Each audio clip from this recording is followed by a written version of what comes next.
सांगली महापालिकेचे दुर्लक्ष झाल्याने संजय नगरात 2 कोटींचे घरकुल 13 वर्षापासून प्राथमिक सुविधेपासून वंचित. जुगार दारूचे अड्डे फोपावले. सांगली महापालिकेचा अजब कारभार बेफिकिरीने कळस गाठला.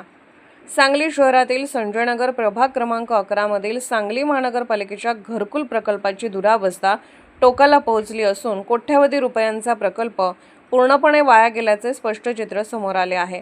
सुमारे 13 वर्षापूर्वी 2 कोटी रुपये खर्च करून उभारण्यात आलेल्या या योजनेत एकूण 55 घरे बांधण्यात आली होती. खरीपाटा विजयनगर झोपडपट्टीतील नागरिकांसाठी ही घरे उभारण्यात आली होती.